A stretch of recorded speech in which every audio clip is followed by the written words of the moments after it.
Mr. President,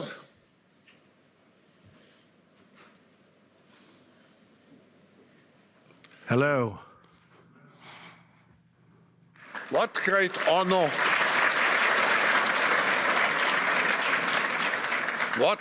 honor, and pleasure to welcome you back to the Davos community. Just 4 days into your new mandate, we highly appreciate your presence with us today. We wish you all the best as you take on your critical work ahead. The global challenges we face today are monumental. The importance of American leadership and your personal leadership in this regard is fundamental and paramount. We are here to hear your vision and policies related to revitalizing the economy and addressing the global challenges. As you might expect, Mr. President, your return to office and your forthcoming policies have been at the focus of our discussions this week. The discussions among 3,000 political and business leaders from over 130 countries who came together here in Davos. We look forward to hearing first from you and then to the follow-up discussion with business leaders, moderated by my colleague Børge Brende. Ladies and gentlemen, the President of the United States, Donald J. Trump.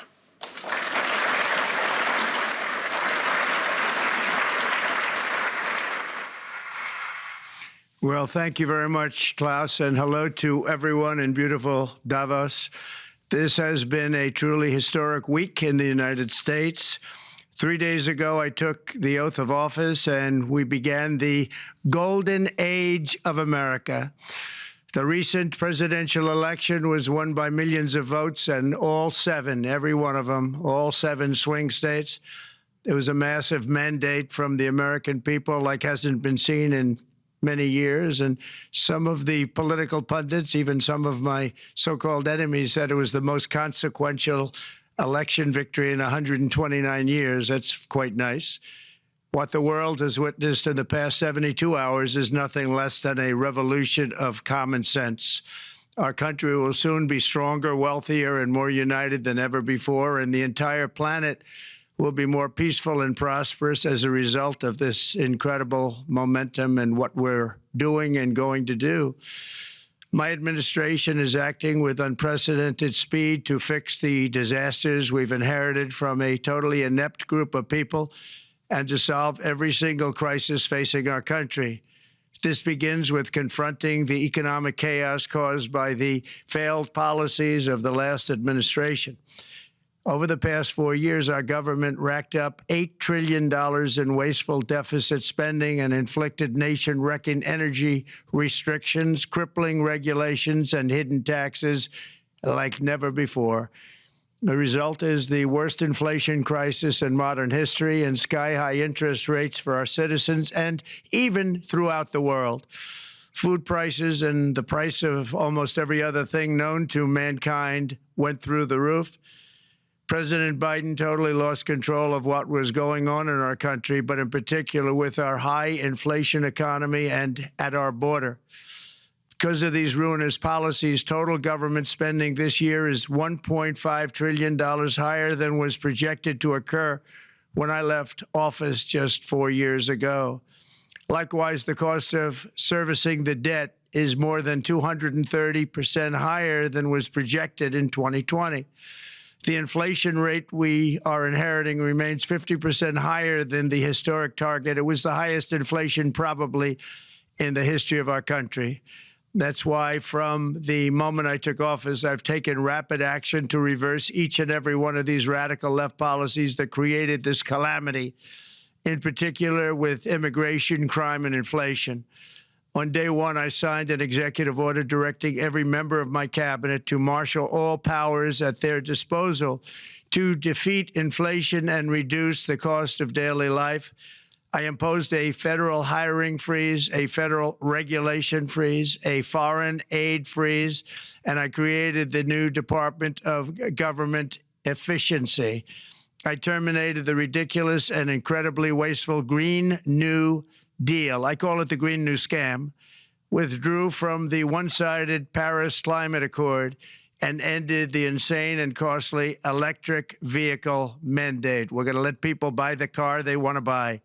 I declared a national energy emergency, and it's so important, national energy emergency to unlock the liquid gold under our feet and pave the way for rapid approvals of new energy infrastructure. The United States has the largest amount of oil and gas of any country on earth, and we're going to use it. Not only will this reduce the cost of virtually all goods and services, it'll make the United States a manufacturing superpower and the world capital of artificial intelligence and crypto. My administration has also begun the largest deregulation campaign in history, far exceeding even the record-setting efforts of my last term. In total, the Biden administration imposed $50,000 in additional regulatory costs on the average American household over the last 4 years. I have promised to eliminate 10 old regulations for every new regulation, which will soon put many thousands of dollars back in the pockets of American families. To further unleash our economy, our majorities in the House and Senate, which we also took along with the presidency, are going to pass the largest tax cut in American history, including massive tax cuts for workers and family, and big tax cuts for domestic producers and manufacturers. And we're working with the Democrats on getting an extension of the original Trump tax cuts, as you probably know, by just reading any paper. My message to every business in the world is very simple. Come make your product in America, and we will give you among the lowest taxes of any nation on earth. We're bringing them down very substantially, even from the original Trump tax cuts. But if you don't make your product in America, which is your prerogative, then very simply you will have to pay a tariff, differing amounts, but a tariff which will direct hundreds of billions of dollars and even trillions of dollars into our treasury to strengthen our economy and pay down debt. Under the Trump administration, there will be no better place on earth to create jobs, build factories, or grow a company than right here in the good old USA. Already Americans' economic, you can see this, I think, maybe even in your wonderful, wonderful room that you're all gathered together, so many of my friends, but Americans, the economic confidence is soaring like we haven't seen in many, many decades, maybe not at all. Upon my election, it was just announced that small business optimism skyrocketed by 41 points in a single month. That's the highest ever. There's never been anything like that. SoftBank has announced between a $100 and $200 billion investment in the U.S. economy because of the election result. And just 2 days ago, Oracle, SoftBank, and OpenAI announced a $500 billion investment in AI infrastructure. Other companies likewise have announced billions and billions and billions, adding up to trillions of investment in America, in the United States. And it's also reported today in the papers that Saudi Arabia will be investing at least $600 billion in America. But I'll be asking the Crown Prince, who's a fantastic guy, to round it out to around $1 trillion. I think they'll do that because we've been very good to them. And I'm also going to ask Saudi Arabia and OPEC to bring down the cost of oil. You got to bring it down, which, frankly, I'm surprised they didn't do before the election. That didn't show a lot of love by them not doing it. I was a little surprised by that. If the price came down, the Russia-Ukraine war would end immediately. Right now, the price is high enough that that war will continue. You got to bring down the oil price. You got to end that war. They should have done it long ago. They're very responsible, actually, to a certain extent, for what's taking place. Millions of lives are being lost. With oil prices going down, I'll demand that interest rates drop immediately, and likewise, they should be dropping all over the world. Interest rates should follow us. All over, the progress that you're seeing is happening because of our historic victory in a recent presidential election. one that has become quite well known throughout the world. I think a lot of things are happening to a lot of countries. They say that there's light shining all over the world since the election, and even countries that we aren't particularly friendly with are happy because they understand what there is a future and how great the future will be. Under our leadership, America is back and open for business. And this week, I'm also taking swift action to stop the invasion at our southern border. They allowed people to come in at levels that nobody's ever seen before. It was ridiculous. I decided and declared to do, and very, very importantly, a national emergency on our border, immediately halted all entry of illegal border crossers, of which there were many, and began promptly returning the illegal trespassers back to the place from which they came. That action, as you've probably seen, has already started very strongly. I've deployed active duty U.S. military and National Guard troops to the border to assist in repelling the invasion. It was really an invasion. We will not allow our territory to be violated. After 4 long years, the United States is strong and sovereign and a beautiful nation. Once again, it's a strong, sovereign nation. In addition, I'm pleased to report that America is also a free nation once again. On day one, I signed an executive order to stop all government censorship. No longer will our government label the speech of our own citizens as misinformation or disinformation, which are the favorite words of censors and those who wish to stop the free exchange of ideas and, frankly, progress. We have saved free speech in America, and we've saved it strongly. With another historic executive order this week, I also ended the weaponization of law enforcement against the American people and, frankly, against politicians, and restored the fair, equal, and impartial rule of law. My administration has taken action to abolish all discriminatory diversity, equity, and inclusion nonsense. And these are policies that were absolute nonsense throughout the government and the private sector. With the recent yet somewhat unexpected great Supreme Court decision just made, America will once again become a merit-based country. You have to hear that word, merit-based country. And I've made it official, an official policy of the United States, that there are only 2 genders, male and female. And we will have no men participating in women's sports, and transgender operations, which became the rage, will occur very rarely. Finally, as we restore common sense in America, we're moving quickly to bring back strength and peace and stability abroad.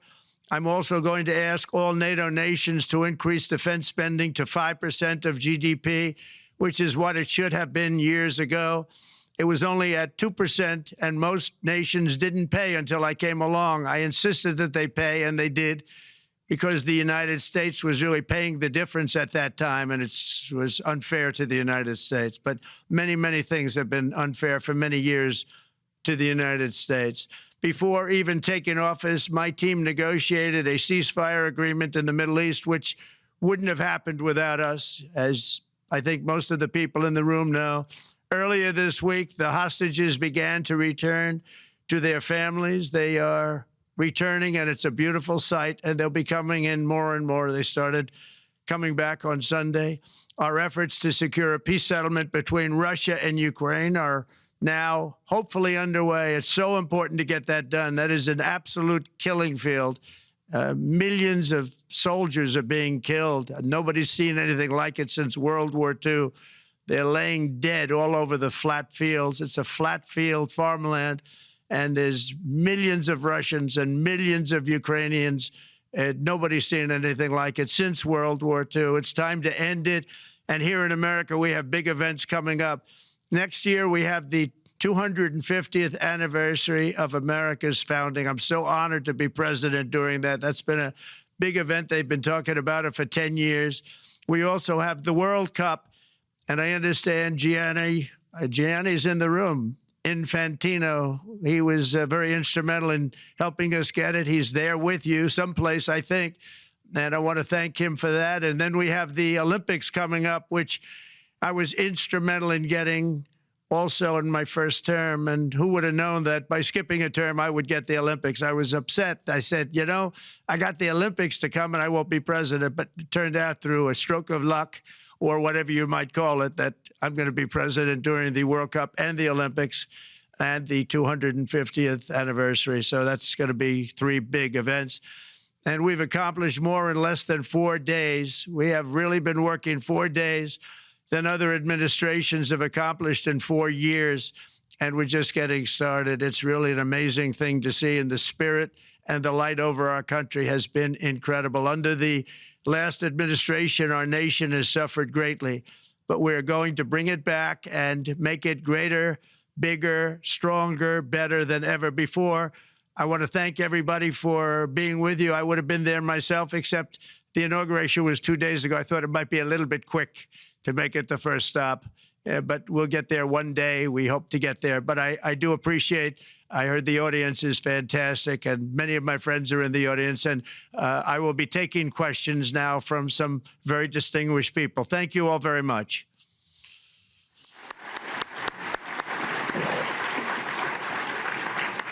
Thank you. Thank you very much, Mr. President, for that very powerful speech. And I think you could hear the applause all the way from Davos to the White House. But next year it will be even better, because then you can get the applause here in Davos. So we wish you welcome to our village next year. We hope to see you. Thank you very much. So we also know, Mr. President, that you open up for interaction here. We have a great panel with some of the most distinguished business people in the world. Let me start with someone that you know really well, that I think is almost a neighbor of you in Florida. Mr. Steve Schwarzman, Chairman, CEO, and co-founder of Blackstone Group. So, Steve, floor is yours. Well, Mr. President, I'm sure the Crown Prince of Saudi Arabia will be really glad you gave this speech today.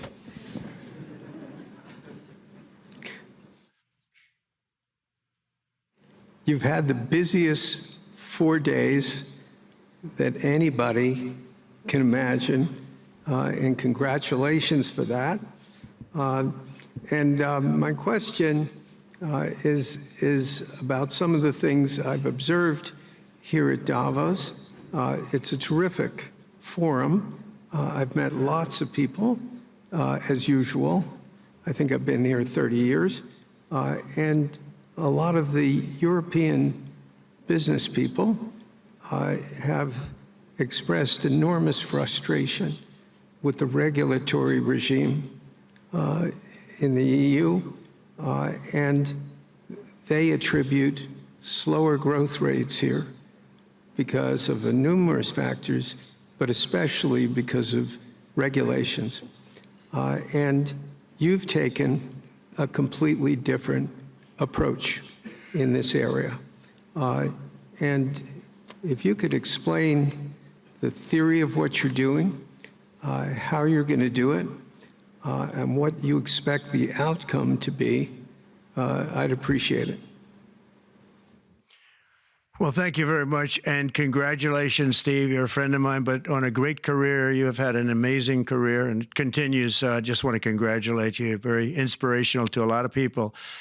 I want to talk about the EU, because you mentioned specifically that I have also had a lot of friends and leaders of countries. I've gotten to know them all my first term and a little bit during this period of 4 years, and know them well, like them a lot, but they're very frustrated because of the time everything seems to take to get approved, environmental impact statements for things that you shouldn't even have to do that, and many, many other ways that it takes. And I'm going to give you a quick little example. In the private life, my beautiful private life, before I had all these things happening, the world is a little different. I had a nice, simple life. You knew that.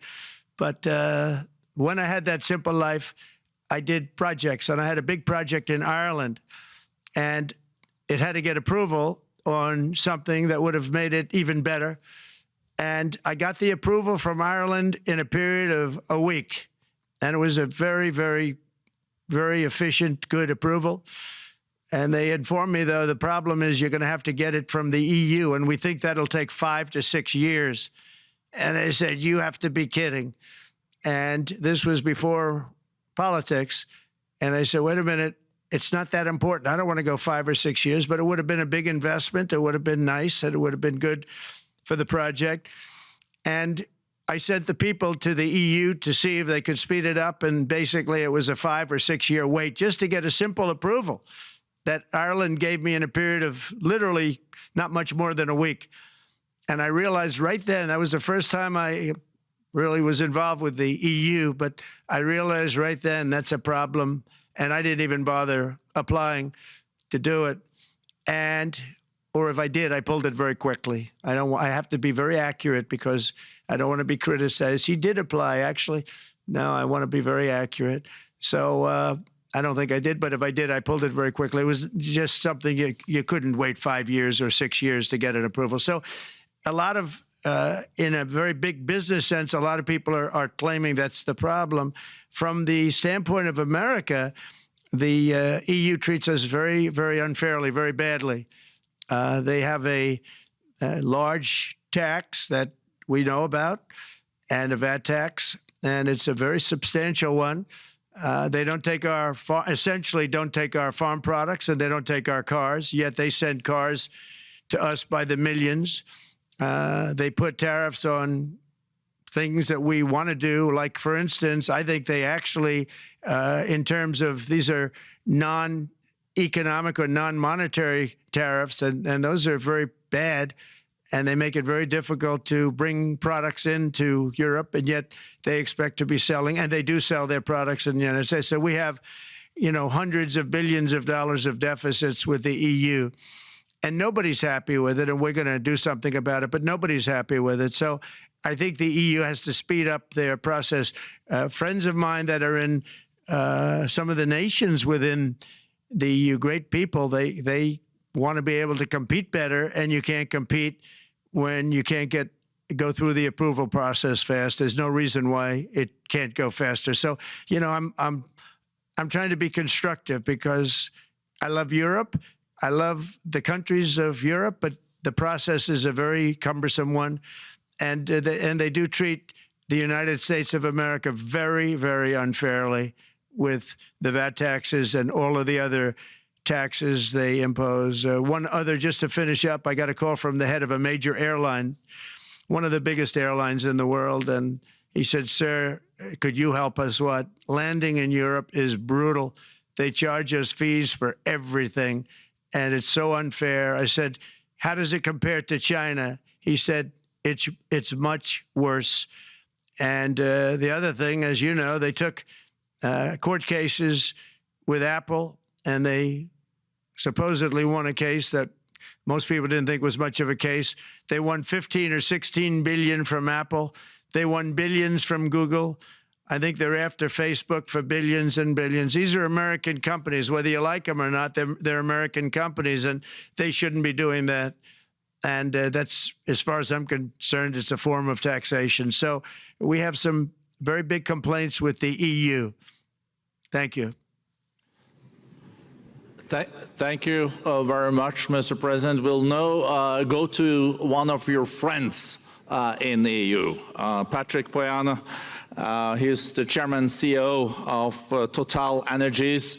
I guess you have a question ready, Patrick, for the president.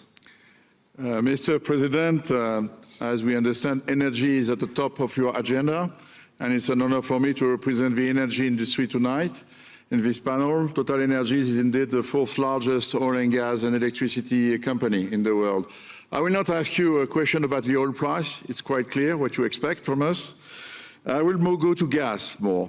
And our company is the largest #1 exporter LNG from the US company. We are a strong contributor to, and we invest in a mammoth LNG projects in Texas, $20 billion. It's far from 200, but it's $20 billion. And we contribute with that to security of supply to Europe, as we export this LNG to Europe. Some experts fear that if there are too many projects developed in the US on LNG, this could have an inflationary impact on the US domestic gas price. And they recommend a pause on these projects.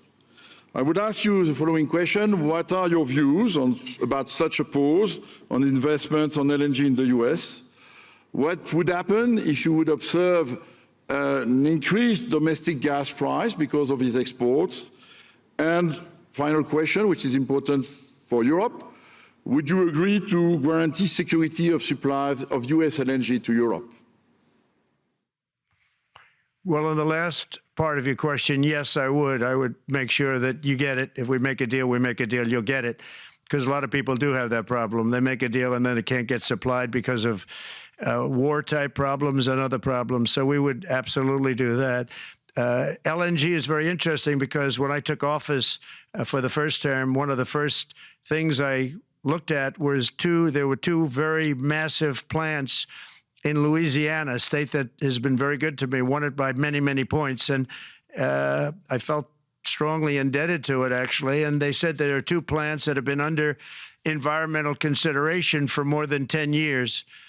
And they were costing, as you say, you know how expensive those plants are, but they were costing like 12 billion and I think 14 or 15 billion, but they couldn't get their permits. They were in review for years, many, many years, like a decade or more. And I said, so ridiculous. I know so much about that because in the construction industry, I had to go through it too, but I got good at it after a while. But I saw the projects, and you're talking about a total investment of 25 to $30 billion, and it looked like it was going to end. They couldn't get their permits, and I got them done in less than a week. It was done, completed. In fact, when they called them to announce that it was done, the countries, largely countries, Japan was involved and another country and some very big investors, they couldn't believe it. They actually couldn't believe it. And I said, just do yourself one favor. Don't pay any consultants, because the only one that got it done was me. I got it done because it was the right thing to do for the U.S. and for the world, but the consultants had nothing to do with it. You know, the consultants go in and they say, give us millions of dollars because Trump did it. Nobody called me about it. I just heard it was a problem for years. And I got it done because it was the right thing to do for the U.S. and the right thing to do for beyond. It had to do with energy, very important. So I think it's very important. I think I disagree with one. I think the more that you do, the lower the price is going to go. And what I'd like to see is rapid approvals. We're going to give very rapid approvals in the United States, like with the AI plants, talking to many people want to build them. That's going to be a very big thing. We're going to build electric generating facilities. They are going to build. I'm going to get them the approval. Under emergency declaration, I can get the approvals done myself without having to go through years of waiting. And the big problem is we need double the energy we currently have in the United States. Can you imagine? For AI to really be as big as we want to have it, because it's it'll be very competitive with China and others. So I'm going to give emergency declarations so that they can start building them almost immediately. And I think it was largely my idea because nobody thought this was possible. It wasn't that they were not smart, because they're the smartest. But I told them that what I want you to do is build your electric generating plant right next to your plant as a separate building, connected. And they said, wow, you're kidding. And I said, no, I'm not kidding. You don't have to hook into the grid, which is old and, could be taken out. If it's taken out, they wouldn't have any way to get any electricity. So we are going to allow them to go on a very rapid basis to build their plant, build the electric generating plant. They can fuel it with anything they want, and they may have coal as a backup, good, clean coal, If there were a problem with a pipe coming in, as an example, you're going with gas, oil or gas, and a pipe gets blown up or for some reason doesn't work, there are some companies in the U.S. that have coal sitting right by the plant so that if there's an emergency, they can go to that short-term basis and use our very clean coal. So that's something else that a lot of people didn't even know about, but nothing can destroy coal, not the weather, not a bomb, nothing. It might make it a little smaller, might make it a little different shape, but coal is very strong as a backup. It's a great backup to have that facility, and it wouldn't cost much more money. And we have more coal than anybody. We also have more oil and gas than anybody. So we're going to make it so that the plants will have their own electric generating facilities attached right to their plant. They don't have to worry about a utility. They don't have to worry about anything. And we're going to get very rapid approvals. Thank you. Thank you so much, Mr. President. We'll now go to another CEO that you know very well, Brian Moynihan, the CEO and chair of Bank of America. Good afternoon, Mr. President, and congratulations, and obviously an eventful week for you and your family. If you remember 5 years ago, you came here and we walked among 150 CEOs from all over the world, and you engaged with them about your policies and your procedures. This year, you're not here, and yet this week was eventful from the orders that you mentioned earlier, literally a wave of orders coming out on immigration, on trade, and many other matters. And so, as a representative of the United States here, we got a lot of questions about what does all this mean and how would the president square this with his clear focus on growth, prosperity, market growth, stock market growth, a good bond market, and bringing down prices. So how do you think about the impact of all these orders and how fast they come out, and how you're going to balance them with that scorecard of being successful in both continuing GDP growth, bringing down inflation, and also having a good stock price appreciation for the American citizen? Well, I think it's going to actually bring down inflation. It's going to bring up jobs. We're going to have a lot of jobs. We're going to have a lot of companies moving in. You know, Brian, we're at 21%. It was at 40%, and I got it down to 21%, the corporate tax. And it was actually, if you look at state and city, it was in many cases much higher than 40%. I got it down to 21%. And now we're going to bring it down from 21 to 15% if, there's a big if you make your product in the U.S. So we're going to have the lowest, just about the lowest rate. It'll be, the 21 is on the low side worldwide. The 15 is about as low as it gets. And by far the lowest of a large country, a large, you know, rich, powerful country by far, not even a contest. So we're going to bring it down to 15% if you make your product in the USA. So that's going to create a tremendous buzz. We're also probably going back to the one-year deduction where we deduct, you know, we did that originally, and that was amazing what the impact that had, the one-year deduction, which built up over a period of time, and then it expires. But we're going to go back to that when we do the renewal of the Trump tax plan. We have to get Democrats to approve it. But, you know, if the Democrats didn't approve it, I don't know how they can survive with about a 45% tax increase, because that's what it would be. And so I think they're going to do. We've been working along with them pretty well. I think it's very hard for a political group to say, let's charge people 45% more. So I think we're in good shape. But we're actually doing a reduction for business and small businesses where you're going to bring it down to 15%, which is really something. And by the way, speaking of you, and you've done a fantastic job, but I hope you start opening your bank to conservatives, because many conservatives complain that the banks are not allowing them to do business within the bank. And that included a place called Bank of America. They don't take conservative business. And I don't know if the regulators mandated that because of Biden or what, but you and Jamie and everybody, I hope you're going to open your banks to conservatives, because what you're doing is wrong. Mr. President, I'll say that your friend Gianni said hello, told me to tell you hello, and we look forward to sponsoring the World Cup when it comes, both this summer for the club and next year. So thank you for getting that for the United States. Thank you very much, Brian.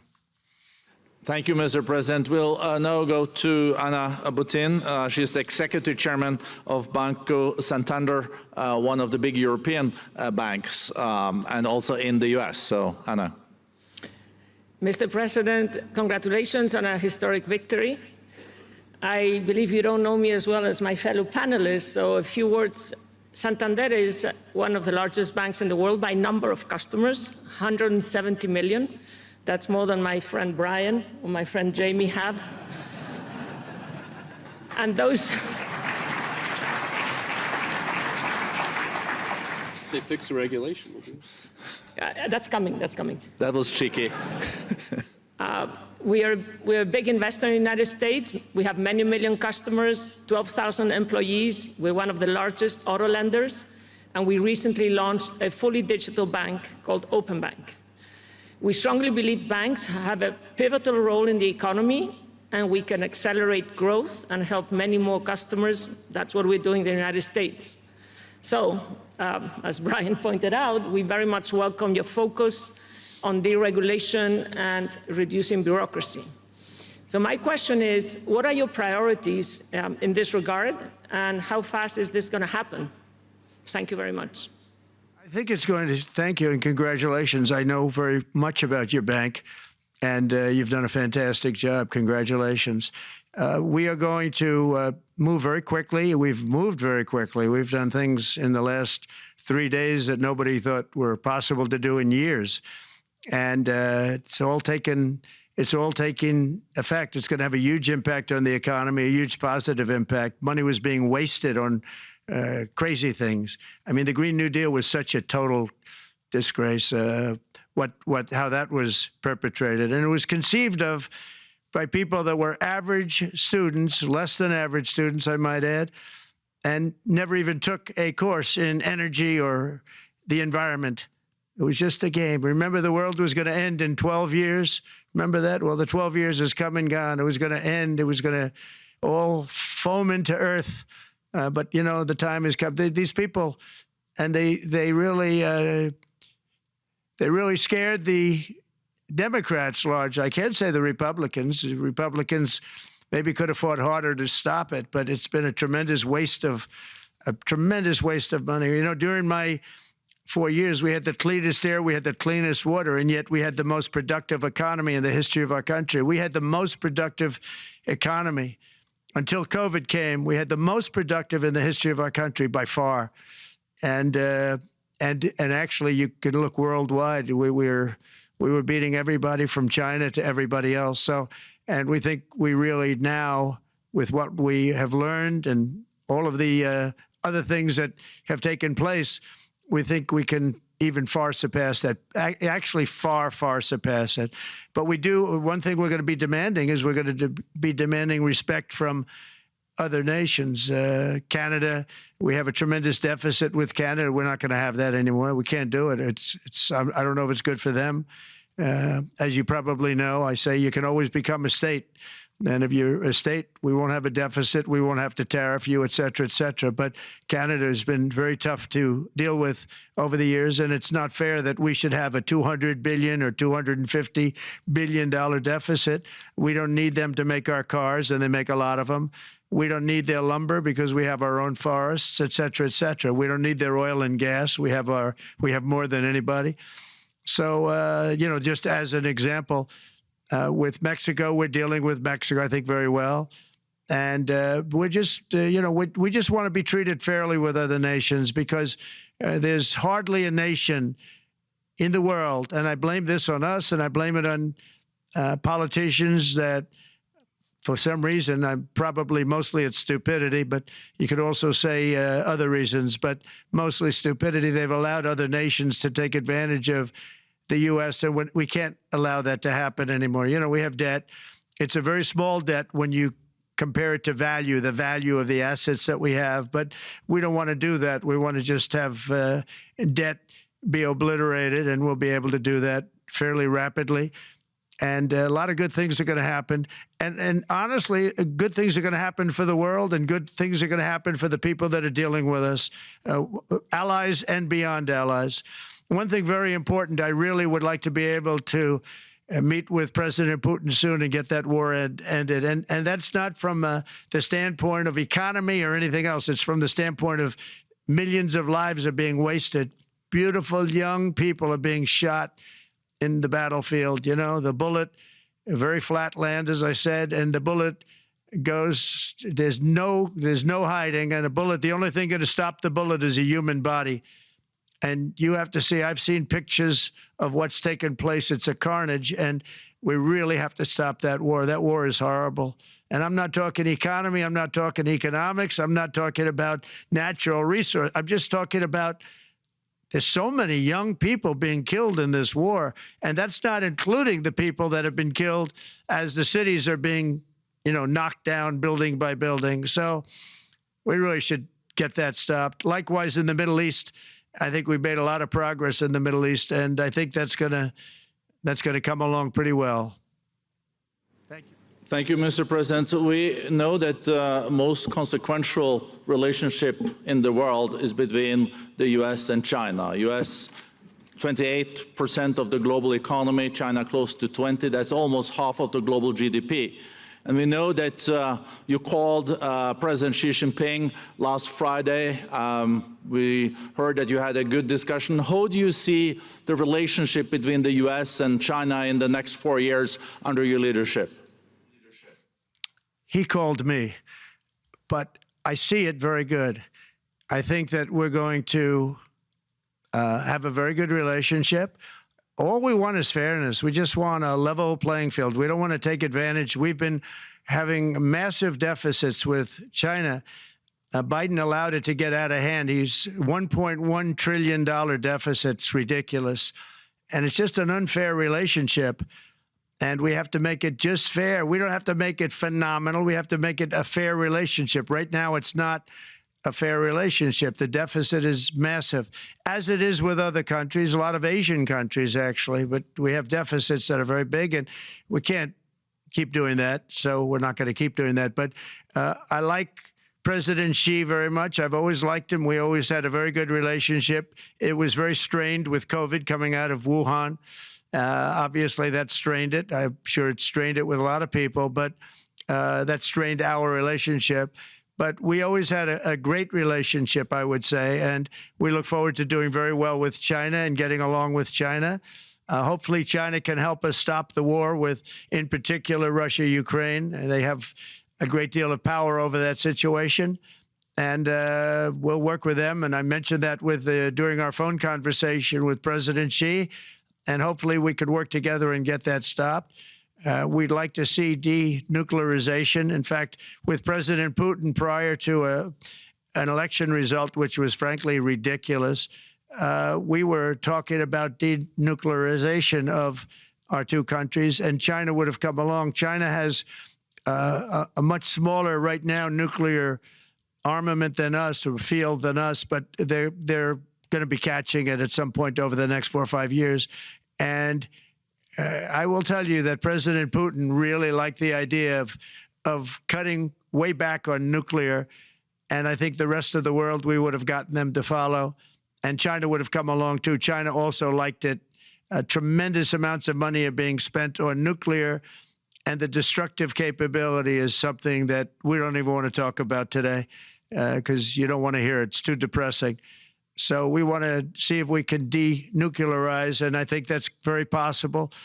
And I can tell you that President Putin wanted to do it. He and I wanted to do it. We had a good conversation with China. They would have been involved, and that would have been an unbelievable thing for the planet. Mr. President, when you're back here in Davos next year, will there be then a peace agreement with Ukraine and Russia by then? Well, you're going to have to ask Russia. Ukraine is ready to make a deal. Just so you understand, this is a war that should have never started. If I were president, it would never have started. This is a war that should have never, ever been started.